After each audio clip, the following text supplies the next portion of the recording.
Hello, everybody. My name is Christina. My name is Verina. And today we'll take you on a journey to explore how you can elevate AI in ArcGIS organizational workflows with our AI in ArcGIS. First, can I just get a show of hands of how many of you are currently using AI in your daily life? Anyone? Okay, I see a quite good number here. To be honest, I use AI every day. It's my personal trainer, my parenting advisor, my work buddy. I use it literally every day. How about you, Verina? For me, AI is really my productivity partner. I use it more for work, so I can work faster, and I also can learn things more easily. Right, okay. Right, so it does sound we use AI differently, and AI helps us in different ways. And it's the same in an organization. AI means different tools for everyone, depending on what they need to achieve and their roles. For the field worker, it means being more precise and getting answers on the spot when they're on site. For an analyst, it's about unlocking deeper insights from complex data in a matter of seconds instead of hours. And for the executives, it's about having a better view of the entire picture so they can make more confident and informed decisions. Oh, wait. We're not clicking. Oops, sorry. There, that's my slide. Okay. And that's exactly how we imagine AI in ArcGIS. So ArcGIS is evolving into a true geospatial AI platform, built so that everyone, not just the GIS experts, can tap into the power of location intelligence more easily. It brings together GeoAI, AI assistant, and soon AI agents. And today we're focusing on AI assistant tools, which is the one in the middle here. These tools lower the barrier to spatial analysis and make powerful ArcGIS capabilities accessible to every role, regardless of their technical backgrounds. Now, to demonstrate the AI assistant capabilities, we are going to show you a workflow that is typical for an organization who is responsible for street furniture maintenance. In this scenario, there will be three main roles. Firstly, the public, who will often call in for to report on defects. Secondly, the operations team, which consists of the call center agent and also the maintenance crew. Call center agent will often receive the report, and the maintenance crew go down to check the furniture. And lastly, the back office, which often consists of the analytics and the asset ownership team. So they often make strategic decisions based on data. So we will split our demos into two scenarios. Firstly, demo 1 for the defect feedback use case. And secondly, demo 2 for furniture maintenance analytics. And throughout these two demos, Christina and I will wear different hats to show how each role will contribute to the end-to-end process. Now, without further ado, let's get started with our first demo, which is a defect feedback use case. So there could be many types of street furnitures, trash bins, benches, bike racks, and so on. So for this first demo, we will use lampposts. So it is a broken lamppost scenario. And I will be the call center agent receiving feedback that there is a broken lamppost, and afterwards I will send Christina, who is the maintenance crew, to go on site to collect more information on the lamppost. Okay, so as the call center agent, who often will receive the feedback, I want to know which lamppost that I should send my maintenance crew for further inspection. Here I have a map which contains all the street furnitures in Singapore. So the public member who called mentioned that the broken lamppost is actually in Bukit Batok. So I went to my map and typed, show all lampposts in Bukit Batok. So the system, the AI, will start to generate the filters, querying the data set, and boom, our data is being filtered. And these are the 33 lampposts in Bukit Batok. Of course, there are more lampposts in Bukit Batok, but this is demo. So as we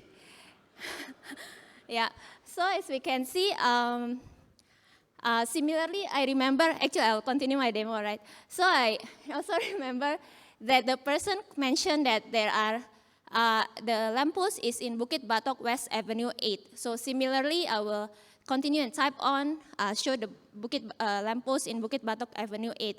So finally, yeah, so we'll wait for it to generate and query. And then finally, we see the point. So that is our lamppost, okay? And now I want to click on that point, and I want to know which maintenance crew to send so that I can find out what happened to this lamppost. So I zoom in, I see the manufacturer is Harbor, it's a bit small, yeah. The manufacturer is from Harborview Fabrication. So I will send Christina, who is from Harborview Manufacturer Maintenance Crew, to go on site and check further on this lamppost, and hopefully we can get our incidents resolved.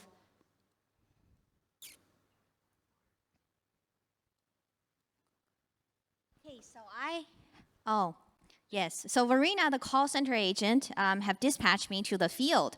And as the field worker from the maintenance team, I'd like to collect more information on this broken lamppost. And I have arrived on site, and oh my God, isn't that a broken lamppost?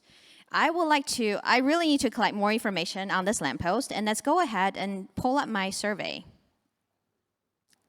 I have my survey loaded up here on my device, and you can see it's currently all blank at the moment. We'll work through these questions together. And first, I would like to take a photo of this lamppost. And I would like you to pay attention to the furniture type and description of defects, because these fields will populate relatively quickly once I upload the image. Okay. So here's my lamppost. Give it a few seconds. And there, it returned me the furniture type, which is lamppost, and a description of the defects, which is lamppost is severely damaged and has collapsed onto the pavement, lying on the ground with visible bending and deformation. Okay, that's really good, and there are no typos or spelling mistakes, and it's probably better than what I've typed by myself if I was on site. And next up, I would like to add some additional comments, because I feel, this looks really unsafe for the pedestrians. Because we have a very diverse team working on the maintenance team, and I would like to add the comments in Mandarin, and that's also the language I feel more comfortable speaking with. So, 这根路灯杆几乎把整条人行道都挡住了，行人无法正常通行，只能走在马路上，需要尽快处理。Okay, give it a second. And boom, you can see how AI Assistant helped me to transcribe what I said word to word in Mandarin. And also translated what I've said into English to keep the consistency and allow my colleagues who don't read Chinese to understand. And for those of you who cannot see, it is saying the street light pole almost blocks the entire sidewalk, making it impossible for pedestrians to walk normally. They have to step onto the road, which poses a safety risk and needs to be addressed as soon as possible. That's great. That's exactly what I said in Mandarin. And now I'm ready to submit the survey. And I'm going to, and let's now take a look at what the technologies Verina and I just used. So what Verina, the call center agent, just showed is the Data Explorer, one of our many instant apps templates. These are no-code, pre-configured galleries that allow you to create a web app within 5 minutes. Well, we just saw how AI Assistant simplify filtering with natural language. This template goes much further, including map exploration, geographic analysis, and data summarization. And once you're ready, you can instantly share the app with your team or the public. And the app I, as a field worker, just showed is called Survey 123. And last year, we showed you how to build a survey from scratch in a few minutes by just having a conversation using natural language. And since then, we've expanded what's possible with several new AI-powered capabilities. What we just saw in a demo are image, audio, text analysis. And there are a lot more we didn't have a chance to show today, including multi-line text interpretations and even capturing the tone of the voice. And these AI features are all new, out of the box, that are available in Survey 123 beta right now. We are really trying to make the survey experience more intelligent at every step. Now let's go back to our storyline. So in our first demo, we saw the immediate response to a broken piece of street furniture where the call center agent dispatched a field worker. And that was one incident we had to deal with. And that could be fixed by calling our vendors. It worked. But reacting is expensive. It means something had to break first. So we want to be more proactive in maintaining street furniture.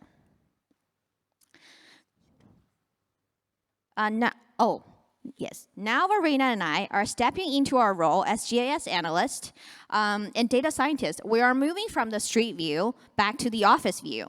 And over the years, we've collected thousands of maintenance records, but until now, they've just been rows in a database. So our goal right now is to turn that history into a predictive map. We want to uncover the patterns and trends that tell us where we should prioritize inspections before a failure occurs. We want to stop asking what is broken today to start asking what is likely to break next month. So in the second part of our demo, I will be running some analysis, and Verina will help me to share those results with our leadership team. So assuming I am a GIS analyst and relatively new to ArcGIS Pro, I want to find out which planning zones have the highest amount of uninspected street furniture from 2025. So we can prioritize inspections and stay ahead of the maintenance issues. And how would I proceed as someone who is new to ArcGIS Pro? I'm going to ask AI Assistant to help me by having a conversation with it in natural language. And you can see I have 4 action buttons on the right-hand side.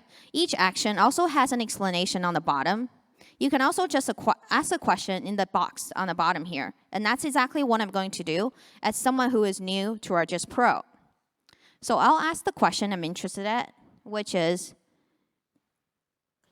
find out which planning zones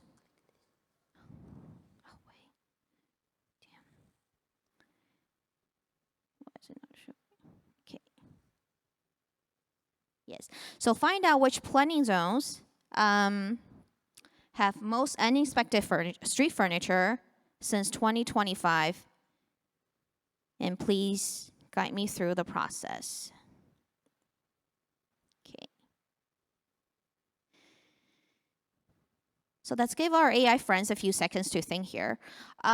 There are actually more than 2,000 tools in ArcGIS Pro. It's running through all the tools to see which ones are the most suitable for the questions that I've asked. But not just that. It returned me the result, step-by-step guidance. And as mentioned, it's not just the tools. It's also things that I may not know or might miss. For example, the first step is to tell me how to prepare my data. And then it tells me what to do. So it looks like I need to run summarize within tool as my step 3, and then second step is to run a definition query to find out which furnitures haven't been inspected since 2025. Okay. So let's go ahead and create a query. And if you remember, it was actually one of the options I had on the menu. Here I have query layer, and it's asking me to select a database and the tables I would like to work with. And once I have my planning zones and street furniture selected, I'm going to ask my question again here in the box. Show me the street furniture that have not been inspected since 2025.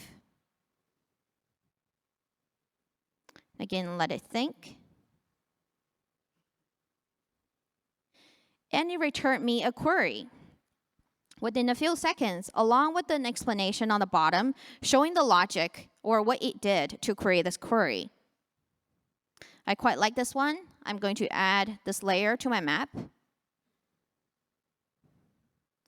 can zoom in a little bit more to see the newly added layers are in different colors. And I didn't have to write a single line of query by myself. I only needed to check if the logic made sense to me and if the query was correct. And that saved me tremendous amount of time if I was working on this by myself. And following what the AI assistant told me earlier, now I need to run the Summarize Within tool. And I'm going to do that through the ArcGIS Pro Action button. And here in the box, I'll type in, run the Summarize Within tool with street furniture and planning zones. It'll see something very interesting in just a few seconds. Notice how ArcGIS Pro, the AI assistant, didn't just run the tool for me. Instead, it populated the parameters based on my current session on the table I'm working with. This and the query demo I just showed is a key part of our human-in-the-loop design, ensuring you stay informed and involved at every step. For example, if a tool is missing some parameters, AI assistant will ask for clarification rather than guessing. If there are multiple ways to solve a problem, it will present the option so you can make the choice of which tools you would like to use. But for something like applying the symbology that doesn't really affect your data, it will be applied automatically, which I will show in just a second. So essentially, anything that will have a significant impact, it will ask you to confirm before proceeding. So let's go ahead and run the Summarize Within analysis.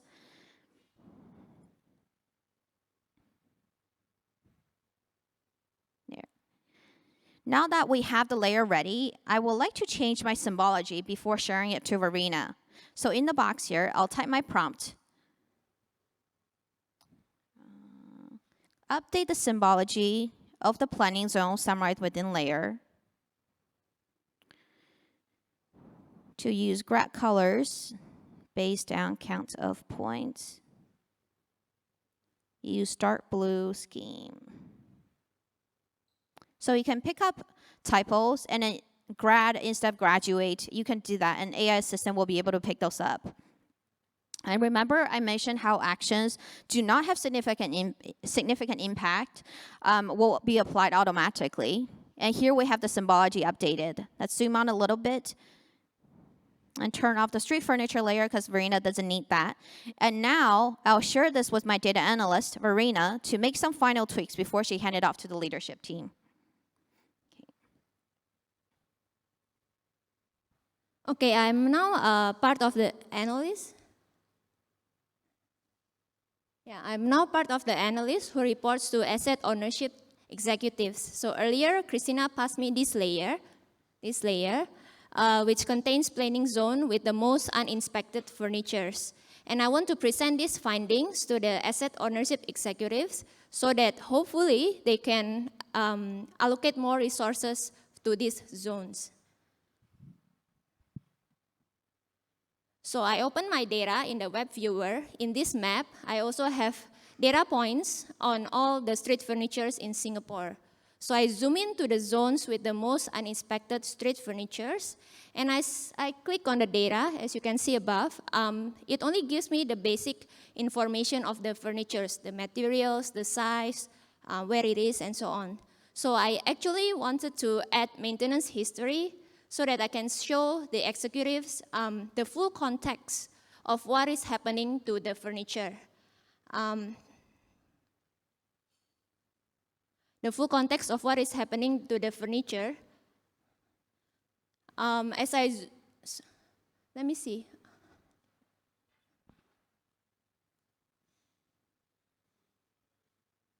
Just give me a moment.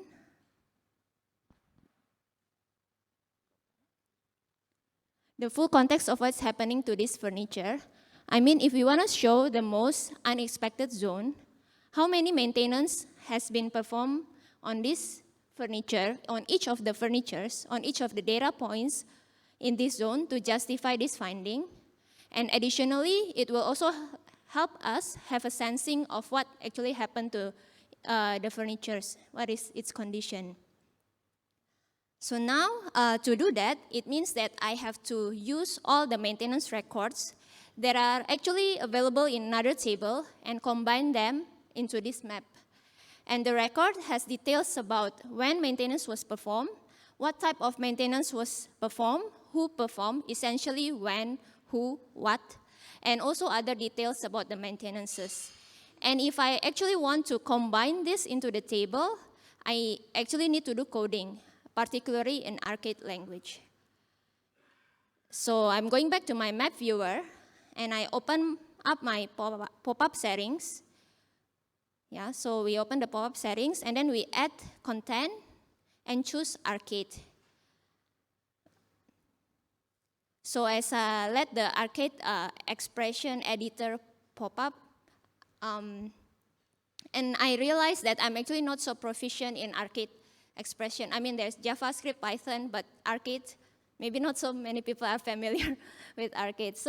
So I click on the ArcGIS assistant, and I type in my prompt. So as you can see, the prompt, I mean, it's further up, but the prompt that I wrote is count the number of maintenance records from street furniture maintenance record that you saw earlier, the tables, where the furniture ID is the selected point. And I actually also want to have some cosmetic enhancement. So I write summarize in a sentence where the count is in blue and bold, return as text element. So when I'm happy with my prompt, I'll click on generate and wait for a little bit for AI assistant to do its magic. Yeah, let's wait a little bit. Okay, so here is the assistant's best effort. So I will now need to copy paste this to the editor. And also, just to ensure that the item is correct, I also copy paste the item ID. Now the code is generated. And finally, I will click done. Now back to the web viewer. Now I have actually maintenance records showing on my pop-up.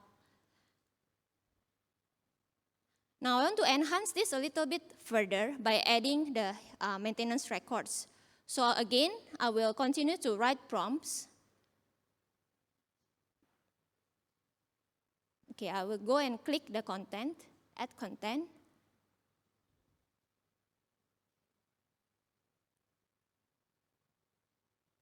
Yeah, okay, I'll click add content.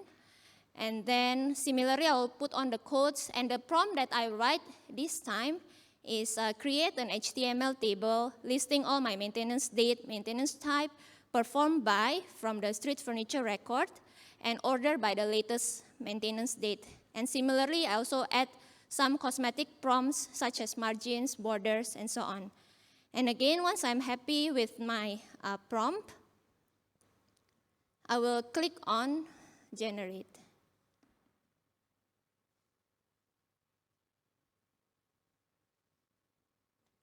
So as we are generating the ArcGIS expression, there are options to actually refine it further if we are not happy with what the ArcGIS assistant shown.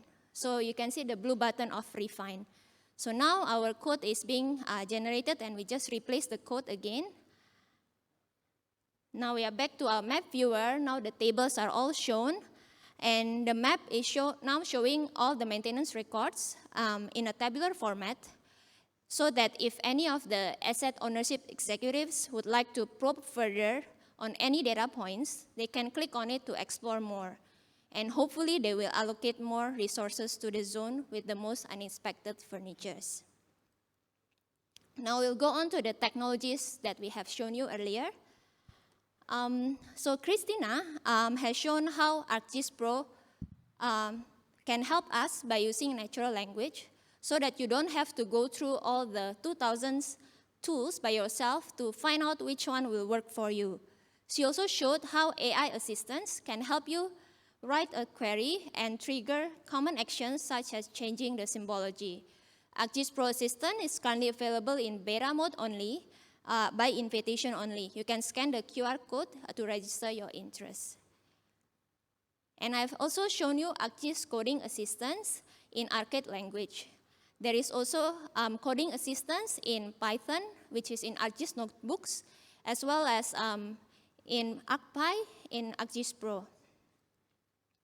In summary, Throughout our demos, we have shown how AI assistants can streamline your work and make GIS easier.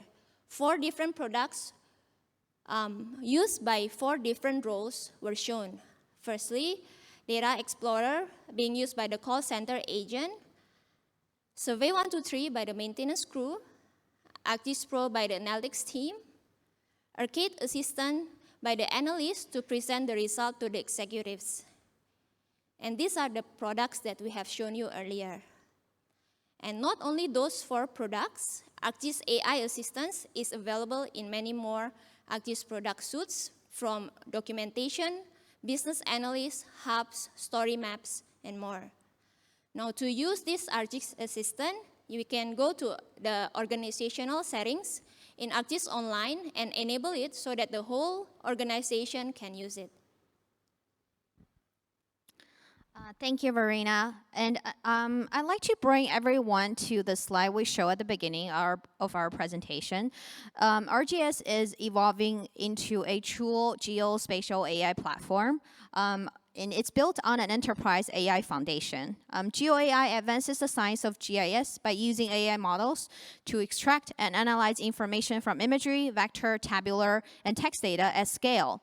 An AI assistant enhances productivity through natural language interactions, helping users to understand intent, get guidance, and complete GIS tasks more easily, which is what we showed today. And AI agents represents the next step, adding deeper geospatial reasoning to support automation and agentic workflow. And we understand that while many organizations will love to leverage these powerful AI tools, there are also concerns like AI hallucination and unpredictability. To address these concerns, Esri provides AI transparency cards that summarize how our AI features are implemented and validated. These cards explain purpose of AI in the products and where data is processed and what security guardrails are in place. You can scan this QR code to access these insights to ensure your team makes informed, confident decisions when deploying AI within ArcGIS. To wrap up, I want to leave you with 3 key takeaways on how AI can elevate your organizational workflow. First, GIS inclusivity. We are making GIS truly available for everyone. By using the AI assistant, you can lower the technical barriers and open up the powerful geospatial capabilities accessible to everyone, regardless of their GIS background. And second is maximum productivity. We want you to get the best out of our GIS without spending hours looking for the right tools, so your team can just focus on high-value analysis and decision-making. And finally, you're always in control. Between our human-in-the-loop approach and specific organization settings, our AI tools act as supportive collaborator. They're built to empower our users. And the AI assistant only does the heavy lifting, but you still make the final call. And with that, I would like to thank everyone.